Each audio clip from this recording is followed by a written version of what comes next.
Trip போகிறது, அவங்களுக்கு பிடிச்ச நபர்களோட பயணம் செய்கிறது, இல்லை ஒரு சினிமா பார்க்குறது, இப்படி தன்னை மூவ் பண்ணிக்கிறாங்க. தன்னுடைய இந்த ஸ்ட்ரெஸ்லேருந்து மூவ் பண்ணிக்கிறாங்க. திருப்பி அங்கே நிரந்தரமாக இருக்க போகிறாங்கன்னு பார்த்தா கிடையாது. திருப்பி இதே லைஃப்குள்ளே வரும்போது அது ஸ்ட்ரெஸ் வந்துடுது. அப்போ இதுக்கு நிரந்தர சொல்யூஷன் என்ன அப்படின்னா, அப்போது இந்த ஸ்ட்ரெஸ்ஸுங்கிறத என் வாழ்க்கை ஸ்ட்ரெஸ்ஸுன்னு எடுக்கிறாங்கன்னா, இந்த வாழ்க்கைக்கான பொறுப்புகளை எடுத்துக்கிறாத மனிதர்கள் தான் ஒவ்வொரு விஷயத்துக்கும் நான் ஸ்ட்ரெஸ்ஸில் இருக்கேன்னு சொல்கிறாங்க. இந்த வாழ்க்கைக்கான முழு பொறுப்பை எடுத்த மனிதர்கள் அந்த ஸ்ட்ரெஸ்ஸை அது அவங்களுக்கு கொடுக்கப்பட்ட சேலஞ்சுன்னு எடுத்து அந்த மனோபக்குவத்தை வேறு வேறு ரூட்டில் கையாண்டு அந்த ஸ்ட்ரெஸ்ஸுங்கிறத அவங்களுக்கு ஒரு வின்னர் ஆக்கிறாங்க. ஏன்னா அவங்களுக்கு பார்த்தோம்னா ஒரு நபர் பணப்பற்றாக்குறையில் இருப்பார், ஒரு நபருக்கு பணம் பிரம்மாண்டமாக இருக்கும், ஆரோக்கிய பற்றாக்குறையாக இருப்பார், இன்னொருக்கு பணமும் இருக்கும், ஆரோக்கியம், உறவு முறைகள் சரி, ஏதோ ஒரு விதத்தில் பாதிக்கப்பட்டிருப்பார். அப்போ அவங்களுக்கு எல்லாத்துக்குமே நம்ம என்ன சொல்கிறதுனா, நீங்கள் உங்களுக்கு தெரிஞ்ச நபர்களை கொஞ்சம் ஆராய்ச்சி பண்ண பார்த்தீங்கன்னா, அவங்களுக்குள்ளே என்ன இருக்குன்னா எல்லா எஃபெக்ட்டும் போடுவாங்க, எல்லா எஃபெக்டும் அவங்களோடது மாதிரி போடுவாங்க. ஆனால் அதுக்கான ரிசல்ட்டை உங்கள் லைஃப்பில் எல்லாத்துக்கும் பிரச்சனைகள் வராதுன்னு நான் சொல்ல மாட்டேன். ஸோ நம்மளுடைய பயிற்சிகள் அட்டன் பண்ணால் உங்களுக்கு பிரச்சனையே வராதா அப்படின்னு சொன்னால் அது பொய்யாயிடும். அது உண்மை, பிரச்சனைகள் வருவீங்க. அந்த எதிர்கொள்ளக்கூடிய மனோதிறன் சேஞ்ச் பண்ணிக்கோங்க.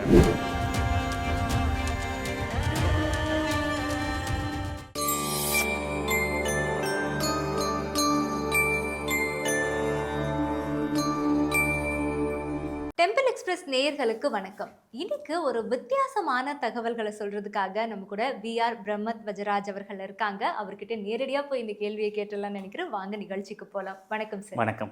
சரி, இன்னைக்கு வயது வரம்பே கிடையாது. யாரை பார்த்தாலும் சரி, சின்னதுல இருந்து எலசுல இருந்து பெருசு வரைக்கும் எல்லாம் சொல்றது நான் ஸ்ட்ரெஸ்ஸா இருக்கேன் அப்படிங்கிற ஒரு வார்த்தை. இது நிறைய இடங்கள்ல நம்ம அன்றாடம் கேள்விப்பட முடியுது இல்லையா? இதுக்கான காரணம் என்ன? ஏன் அவ்வளவு சீக்கிரம் இந்த வார்த்தை இவ்வளவு அதிகமா பரவிடுச்சு? ஏன் அவ்வளவு ஸ்ட்ரெஸ் ஆகுறாங்க? எதனால ஆகுறாங்க? இந்த ஸ்ட்ரெஸ் ஆகுறேன்னு சொல்லக்கூடிய வார்த்தைகள் நம்ம ஒரு விஷயங்கள் நடக்கும்போது நம்ம கொஞ்சம் டென்ஷன் ஆகும், இரிட்டேஷன் ஆகும். இது எல்லாத்துக்கும் சேர்த்து ஸ்ட்ரெஸ்ஸாக இருக்கேன்னு சொல்லி இந்த ஸ்ட்ரெஸ்ஸுங்கிற ஒரு வேர்டுக்கே நம்மளே ஒரு சக்தி கொடுத்துட்டோம். ஸ்ட்ரெஸ்ஸுங்கிறது, மன அழுத்தம்ங்கிறது ஒரு மிகப்பெரிய ஒரு சம்பவங்கள், மிகப்பெரிய நம்ம வாழ்க்கையை பாதிக்கக்கூடிய நிகழ்வுகளில் ஏற்படக்கூடிய ஒரு விஷயம். ஆனால் சின்ன சின்ன விஷயங்கள் கூட இன்றைக்கி நம்ம சமாளிக்க முடியாதனால நம்ம எல்லாமே ஸ்ட்ரெஸ்ஸாக இருக்கும்னு சொல்கிறோம். இந்த மனதை ரொம்ப பக்குவமாக ஹேண்டில் பண்ணிட்டோம்னா, மனதை இல்லை திடமாக வச்சுக்கிட்டோம்னா, இந்த ஸ்ட்ரெஸ்ஸுங்கிற ஒரு எனர்ஜிலேருந்து நம்ம வெளியே வந்துட முடியும். இன்னைக்கு அதிகமாக வெயிட் போட்டாங்க அப்படின்னாலே ஓவர் ஸ்ட்ரெஸ், அதனால நான் வெயிட் போட்டேன். வெயிட் லாஸ் ஆகிட்டாலும் ஓவர் ஸ்ட்ரெஸ், அதனால நான் வெயிட் லாஸ் ஆகிட்டேன். ரொம்ப ஸ்ட்ரெஸ்ஸாக இருக்குது, அதனால நான் ட்ரிப்பு கிளம்பிட்டேன், இல்லை இந்த கோயிலுக்கு போயிட்டு வந்துட்டேன். இப்படி நிறைய காரணங்கள் சொல்லப்படுது இந்த ஒரு விஷயத்துக்காகவே. இதெல்லாம் எதனால்?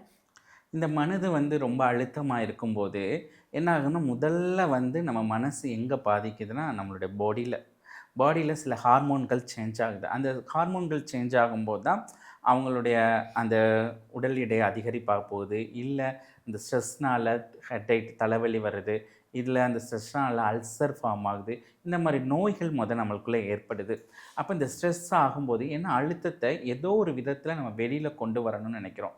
இந்த வெளியில் கொண்டு வர்றதுக்காக நம்ம என்ன பண்ணிக்கிறோன்னா, இன்றைக்கி மக்கள் ஏதோ ஒரு விதம் அந்த ஸ்ட்ரெஸ்ஸை வெளியில் போகணுக்காக ஒரு ட்ரிப் போகிறது, அவங்களுக்கு பிடிச்ச நபர்களோட பயணம் செய்கிறது, இல்லை ஒரு சினிமா பார்க்குறது, இப்படி தன்னை மூவ் பண்ணிக்கிறாங்க. தன்னுடைய இந்த ஸ்ட்ரெஸ்லேருந்து மூவ் பண்ணிக்கிறாங்க. திருப்பி அங்கே நிரந்தரமாக இருக்க போகிறாங்கன்னு பார்த்தா கிடையாது. திருப்பி இதே லைஃப்குள்ளே வரும்போது அது ஸ்ட்ரெஸ் வந்துடுது. அப்போ இதுக்கு நிரந்தர சொல்யூஷன் என்ன அப்படின்னா, இதை மனதை நம்ம அந்த ஸ்ட்ரெஸ் வரும்போது எப்படி ஹேண்டில் பண்ணுங்கிற ஒரு டெக்னிக் கண்டுபிடிச்சி ஹேண்டில் பண்ணணும். வாழ்க்கை ஃபுல்லாக பயணம் ஸ்ட்ரெஸ் இல்லாமல் ஒரு வாழ்க்கை இருக்கா? இல்லை. அதை ஸ்ட்ரெஸ்ஸாக பார்க்காம அது நம்மளுக்கு கொடுக்கப்பட்ட சேலஞ்ச் பார்க்கணும். இன்றைக்கி எல்லா பிரச்சனையுமே ஸ்ட்ரெஸ்ஸுன்னு பார்க்குறாங்க. ஒரு எக்ஸாம் எழுதுனா கூட, எக்ஸாம் படிக்கிறதுங்கிறது ஒரு சாதாரண ஒரு விஷயம். அது எனக்கு ஸ்ட்ரெஸ் நிறையா இருக்குது, எனக்கு படிக்க வேண்டியதுனால ஸ்ட்ரெஸ் இருக்குங்கிறாங்க. ஒரு கல்யாணம் பண்ணால், ஒரு குடும்பம் நடத்தினா அதில் ஏற்படக்கூடிய வரவு செலவுகள் பார்க்க வேண்டியது ஒரு தலைவருடைய ரெஸ்பான்சிபிலிட்டி, எனக்கு ஸ்ட்ரெஸ்ஸுன்னு சொல்லிடுறாங்க. அப்போ ஸ்ட்ரெஸ்ஸுங்கிறது ஒரு நடைமுறை விஷயங்கள் கூட ஸ்ட்ரெஸ்ஸுன்னு சொன்னனால அது ஸ்ட்ரெஸ் கிடையாது. அது உங்களுக்கு கொடுக்கப்பட்ட சேலஞ்சுங்கிறது நீங்கள் புரிஞ்சுக்கிறணும். அது உங்களுக்கு சவால்கள்னு பார்த்துக்கிட்டிங்கன்னா, அங்கே ஸ்ட்ரெஸ்ஸுக்குன்னு இல்லை, அதுக்காக சவால்களை சந்திக்கக்கூடிய எல்லா எனர்ஜியும் இந்த பிரபஞ்சம் வந்து கொடுக்கும். நடைமுறை வாழ்க்கையை கடந்து போகக்கூடிய ஒரு கடவுச்சொல் மாதிரி இந்த ஸ்ட்ரெஸ்ஸுங்கிறத பயன்படுத்துறாங்க அப்படின்னு சொல்றீங்க. ம். ஆனா, இந்த ஸ்ட்ரெஸ்ஸுக்கும் நம்மளுடைய பூர்வ ஜென்ம கர்மாவுக்கும் ஏதாவது தொடர்புகள் இருக்கா? எல்லாமே பூர்வ ஜென்மம்னு சொல்ல முடியாது. இப்போ சில விஷயங்கள் நம்மளுக்கு வந்து ஒரு பிறந்ததுலேருந்தே ஒரு விதமான கஷ்டம், ஒரு வறுமையாக இருக்கலாம். இல்லை நம்மளுக்கு ஏதாவது ஒரு பிறந்ததுலேருந்தே நம்ம யாரையாவது இழந்திருப்போம். அந்த துக்கத்தில் அம்மாவோ அப்பாவோ ஏதோ ஒரு வறுமை, இல்லை ஏதோ ஒரு கெட்ட பேர், இந்த மாதிரி ஏதோ ஒரு நம்மளுடைய குடும்பத்தில் ஏதோ ஒரு பாரம்பரியத்தில் ஏதோ ஒரு மறைமுகமான தாக்குதல் இருக்குன்னா அது ஃபாஸ்ட் லைஃப்னு சொல்லலாம். மற்றதெல்லாம் வந்து நம்ம அதை ஸ்ட்ரெஸ் ஃபார்ம் கொண்டு வந்துட்டோம். அது கிடையாது. ஏன்னா இவங்க எல்லாரும் என்ன நினைக்கிறாங்கன்னா மைண்டு ஃப்ரீயாக இருக்கும்னு நினைக்கிறாங்க. இந்த பிரபஞ்சமே அப்படி இல்லை. ஸ்ட்ரெஸ்ஸுங்கிறது ஒரு ஆரோக்கியமானது கூட. சில ஸ்ட்ரெஸ் இருந்தால் தான் வாழ்க்கையில் அடுத்த கட்ட நிகழ்வுக்கு போக முடியும் இல்லையா? ஒரு மண்புழு ஸ்ட்ரெஸ் ஆகி தான் அது வெளியில் வர்றதுனால தான் அந்த கூடை உடச்சிட்டு வர முடியும்.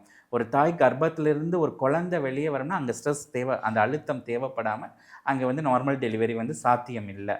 அப்போ அந்த ஸ்ட்ரெஸ், சில ஸ்ட்ரெஸ்கள் நம்மளுக்கு ஒரு அவமானங்கள், அசிங்கங்கள் ஏற்படும் போது தான் நம்ம வேகமாக வாழ்க்கையில் இவங்களுக்கு முன்னாடி ஜெயிச்சு காமிக்கணுங்கிற ஒரு எனர்ஜி வரும், நம்மளுக்குள்ள ஒரு பொறுப்புணர்வு வரும். வாழ்க்கையில் ஜெயிச்ச நிறைய பேர் இருக்காங்க.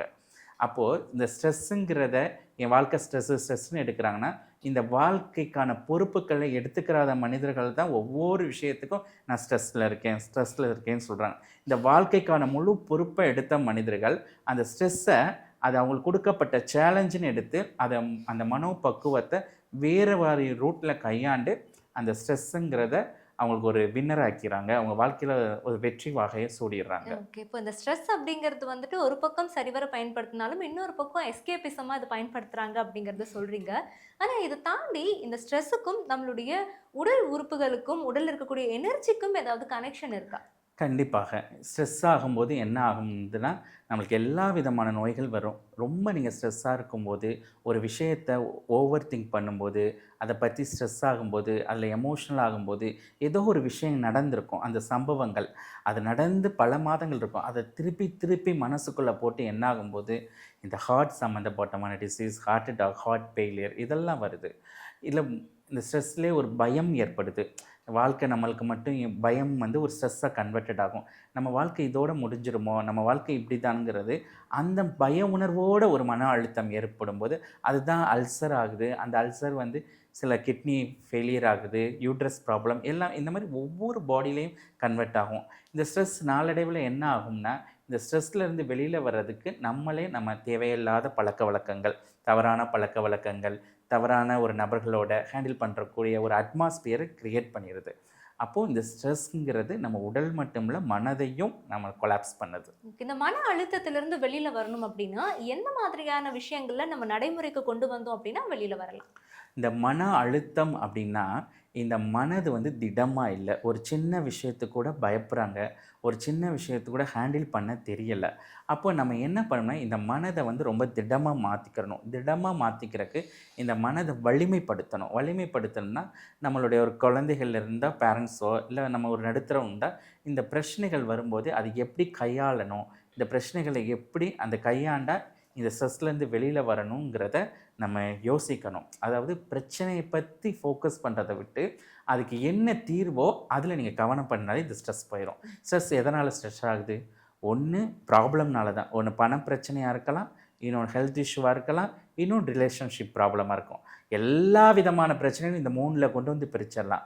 அப்போது இந்த பிரச்சனைக்குள்ளே உள்ளே போகும்போது அது ஸ்ட்ரெஸ் ஆகுது. நீங்கள் அந்த ஸ்ட்ரெஸ் மேலே, பிரச்சனை மேலே ஃபோக்கஸ் பண்ணாதீங்க.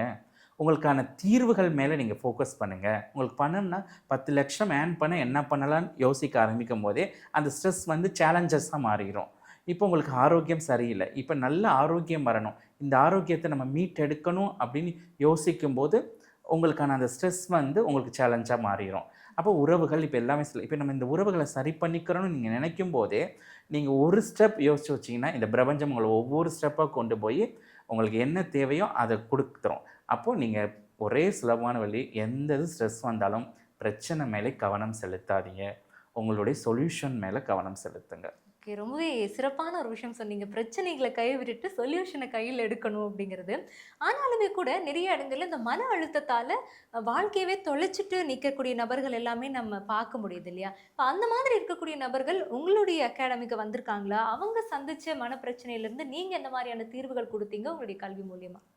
நிறைய பேர் நான் நிறைய டே டு டே சந்திக்கிறது பெரிய பெரிய போஸ்ட்டில் இருப்பாங்க, பெரிய ஃபாரின்ல இருப்பாங்க. ஆனால் அடிக்கடி இந்த மன அழுத்தம்ங்கிறது எனக்கு ஸ்ட்ரெஸ் ஆயிடுச்சு, என் வாழ்க்கையே ஏன் வாழ்கிறோம் அந்த மாதிரி தான் சொல்லுவாங்க. எப்போ பாரு எனக்கு வாழவே பிடிக்கல. ஏன்னா அவங்களுக்கு பார்த்தோம்னா ஒரு நபர் பணப்பற்றாக்குறையில் இருப்பார், ஒரு நபருக்கு பணம் பிரம்மாண்டமாக இருக்கும், ஆரோக்கிய பற்றாக்குறையாக இருப்பார், இன்னொருக்கு பணமும் இருக்கும், ஆரோக்கியம், உறவு முறைகள் சரி ஏதோ ஒரு விதத்தில் பாதிக்கப்பட்டிருப்பாங்க. அப்போ அவங்களுக்கு எல்லாத்துக்குமே நம்ம என்ன சொல்கிறதுனா, உங்கள் மனது வந்து ஸ்ட்ராங் பண்ணிக்கோங்க. இந்த மனசு தான் அழுத்தம் மாறனால தான் உங்கள் லைஃப்பில் வந்து நிறைய இதை வருது. அப்போ இந்த மனம் மூலமாக நிறைய சத்கர்மா சம்பாரிச்சுக்கோங்க. மனது தானே நெகட்டிவ் ஆகுது, மனது தானே பிரேக் டவுன் ஆகுது. அப்போது நீங்கள் உங்களோட ஆள் மனசுக்குள்ளே ஒரு இன்புட் பண்ணிக்கோங்க. நீங்கள் மனம் ஸ்ட்ராங்காக இருந்தால் தான் அடுத்த கட்டத்தை நோக்கி பிரயாணம் பண்ண முடியும். அப்போ நாங்கள் என்ன ஒரு சின்ன டெக்னிக்கல் சொல்லிக் கொடுப்போம்னா, இந்த மனசால் எவ்வளோ எவ்வளோ சத்கர்மா செய்ய முடியுமோ, சத்கர்மம்னா ஒரு நல்ல விஷயங்கள், அந்த விஷயங்கள் செய்யுங்க. என்ன பண்ணலாம்? யாராவது மற்றவங்களுக்காக உட்காந்து பிரார்த்தனை பண்ணுங்க. அவ்வளோதான், சிம்பிள் டெக்னிக். நம்மளுக்கு யாருன்னே தெரியாது. ஒரு டிவி ஆன் பண்ணால் அது ஒரு 30 பேர் வருவாங்க. நம்ம ஒரு போர்ட்டிக்கோல நின்று பார்த்தா நம்ம ரோட் சைடு போகிற ஒரு 10 பேரை பார்க்கலாம். அவங்களாம் நினைப்பி அவங்க நல்லா இருக்கணும், அந்த மாதிரி அவங்கள வாழ்த்துங்க. இந்த மனதிலிருந்து அவங்களுக்கு ஒரு நல்ல எனர்ஜிகளை கொடுங்கன்னு சொல்லுவோம். இதை ஒரு ப்ராக்டிஸ் பண்ண என்ன ஆகும்னா, ஆட்டோமேட்டிக்காக அவங்களுடைய மனமய கோஷம் கிளியர் ஆகி அவங்களோட மனம் வந்து பிரச்சனைகளை வந்து கையாளுற விதமே மாறிடும்.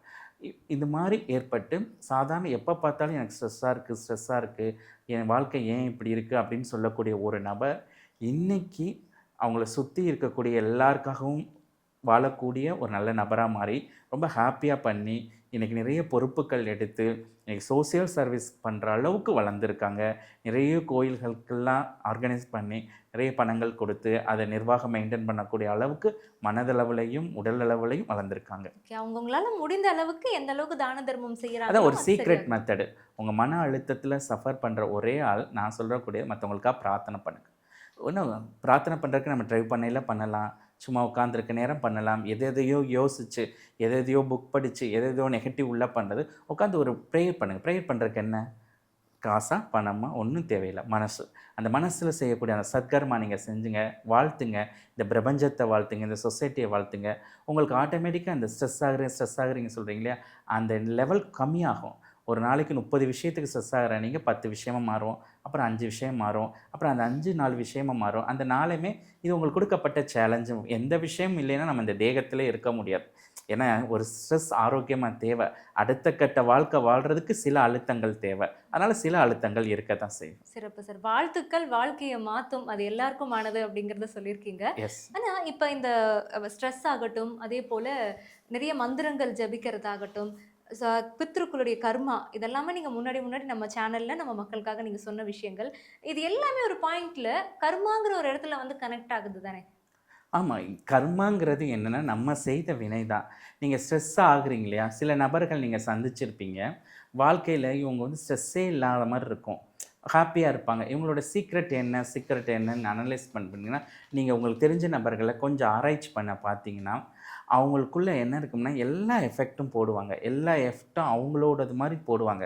ஆனால் அதுக்கான ரிசல்ட்டை வந்து யுனிவர்சல்ட்ட ஒப்படைச்சிரும். என்ன வந்தாலும் பரவாயில்ல, அது ப்ளஸ்ஸாக வந்தாலும் பரவாயில்ல, மைனஸாக இருந்தாலும் பரவாயில்ல, அது ஏற்றுக்கிறேன்னு ஒரு கெப்பாசிட்டியோடு இருப்பாங்க. அப்பேற்பட்ட மனிதர்கள் தான் அவங்க அந்த ரொம்ப அமைதியாக மனசு ஸ்ட்ரெஸ்ஸே இல்லாமல் இருப்பாங்க.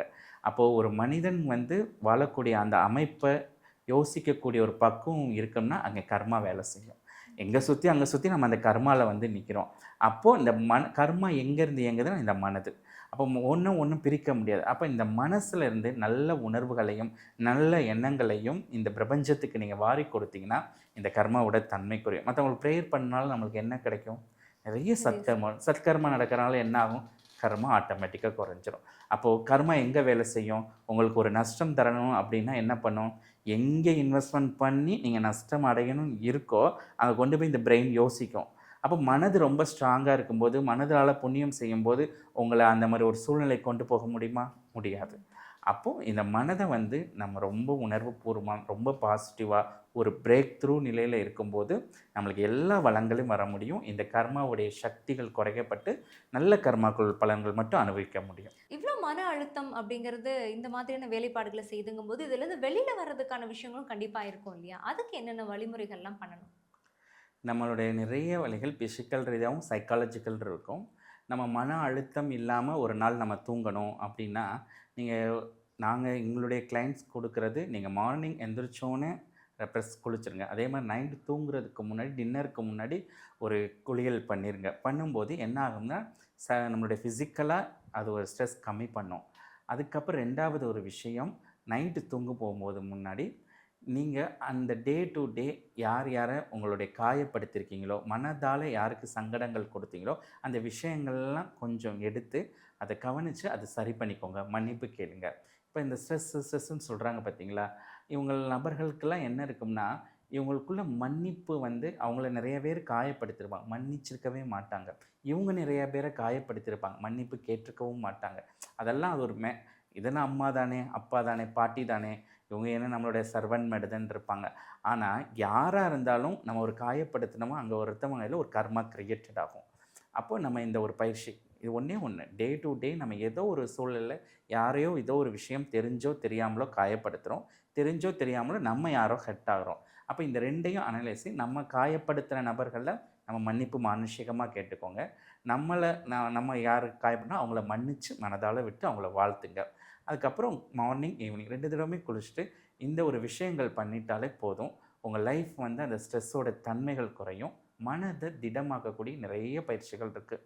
ஏன்னா நம்ம இந்த வாழ்க்கை வாழணும்னா மனசு கரெக்டாக இருந்தால் தான். ஏன்னா மனசை மட்டும் விட்டுட்டோம்னா லைஃபே எல்லாமே விட்டுரும். எந்த பிரச்சனை வேணாலும் வந்தால் சமாளிக்கணும்னா நம்மளுடைய மன தைரியங்கிறது ரொம்ப வேணும். இந்த மன தைரியம் இல்லைன்னா நம்மளால் எதுவுமே சமாளிக்க முடியாது. ஒரு பிரச்சனை, ஒரு வீட்டில் ஒரு டிசீஸ் வந்தால் கூட அப்படியே உடஞ்சி போய் உட்காந்துருவோம். ஒரு ப்ராப்ளம் வந்தால் கூட அப்படியே பயந்து போய் இது எப்படி சமாளிப்போன்னு திணறிடுவோம். அப்போ இதெல்லாம் வராமல் இருக்குமானா முடியாது. நம்ம இந்த பாடியில், இந்த உயிரில், இந்த யுகத்தில் இருக்கிற வரைக்கும் பிரச்சனைகள் இருக்கும். அந்த பிரச்சனைகளில் சவால்களாக பார்க்குற அளவுக்கு மனது பக்குவப்படுத்தணும். அப்போ அந்த மனதிடம் வேணும். யாருக்குமே பிரச்சனைகளே இல்லாமல் ஒரு லைஃப் இருக்கணும்னு கடவுள்கிட்ட கேட்டோம்னா அப்படி ஒரு லைஃப் இங்கே கிடையவே கிடையாது. இப்போ பாம்புக்கு எடுத்துக்கிட்டிங்கன்னா கீரி பிளேட் இருந்து அதுக்கு ஒரு பிரச்சனை, அதுலேருந்து தப்பிக்கணும் இல்லையா? ஸோ லைஃப் சைக்கிள் தவளை அப்படிதான் வந்து இருக்கு. பாம்புகிட்ட இருந்து தப்பிக்கணும். நம்ம ஷேர் மார்க்கெட்டு, லோனு, ஸோ பேர், புகழ், அவமானப்படாமல், அசிங்கப்படாமல் நம்மளுக்கு பல கமிட்மெண்ட் இருக்குது. அப்போது ஒவ்வொரு நாளும் இந்த பிரச்சனைகள் வரும்போது அதை பார்க்கக்கூடிய அந்த கண்ணோட்டத்தை சேஞ்ச் பண்ணிட்டாலே ஸ்ட்ரெஸ் குறைஞ்சிரும். உங்கள் லைஃப்பில் எல்லாத்துக்கும் பிரச்சனைகள் வராதுன்னு நான் சொல்ல மாட்டேன். ஸோ நம்மளுடைய பயிற்சிகள் அட்டன் பண்ணால் உங்களுக்கு பிரச்சனையே வராதா அப்படின்னு சொன்னால் அது பொய் ஆயிரும். அது உண்மை, பிரச்சனைகள் வருவீங்க. அந்த எதிர்கொள்ளக்கூடிய மனோதிறன் சேஞ்ச் பண்ணிக்கோங்க. அது உங்களுக்கு கொடுக்கப்பட்ட சேலஞ்ச் நீங்கள் பார்த்துட்டிங்கன்னு வச்சுக்கோங்களேன், எங்கேருந்து தான் வரும்னு தெரியாது. அப்படி ஒரு பிரேக் த்ரூ எனர்ஜி வரும். ஏன்னா நீங்கள் அது பிரச்சனை, இது எனக்கு மனதை பாதிக்கக்கூடிய விஷயம்னு பார்க்கும்போது தான் டெப்ரெஷன் ஆகுறீங்க, மன அழுத்தம் ஆகுறீங்க. ஆனால் இதுவே அது ஒரு சேலஞ்சும் பார்த்தீங்கன்னா, உங்களுக்குள்ள அந்த தீர்வை நோக்கி பயணம் செய்ய ஆரம்பிப்பீங்க. ஒரு உற்சாகம் வரும். உங்களுக்குள்ள ஒரு வாரியர் பர்சனாலிட்டி வரும். அப்போ அந்த பிரச்சனைகள்லேருந்து வரும். அப்போ மனதை வந்து எந்த அளவுக்கு திடமாக வச்சுக்கிற முடியும். மனதை திடமாக வச்சுக்கிறதுக்கு சில பயிற்சிகள் இருக்குது. காலையில் எந்திரிச்சு ஒரு மூச்சு பயிற்சி பண்ணலாம். உங்களுடைய பிடிச்ச கடவுளோட வழிபாடு பண்ணிக்கலாம். ஒரு நல்ல இசைகள் கேட்கலாம். அதுக்கப்புறம் இந்த மனதை கூடிய தியான நிலையில் சில மந்திரங்கள் சொல்லி இந்த மனசை எவ்வளோ ஸ்ட்ராங் பண்ணுமோ ஸ்ட்ராங் பண்ணி இந்த உலகத்தில் நம்ம சந்திக்கக்கூடிய எல்லா பிரச்சனைகளையும் மனதிடத்தோடு கையாண்டு நம்ம வாழ்க்கையை பயணம் செய்ய முடியும். ரொம்ப சிறப்பா ஒருத்தரும் மன தைரியத்தோட இருக்கணும் அப்படிங்கிறதையும், அண்ட் எந்த அளவுக்கு வந்து மனச கட்டுப்படுத்தி வச்சுக்கிட்டோம் அப்படின்னா, நம்ம எல்லாத்தையுமே சாத்தியப்படுத்திக்க முடியும் அப்படிங்கிறதையும் தெளிவுபட சொல்லியிருக்கீங்க. நன்றி. நன்றி.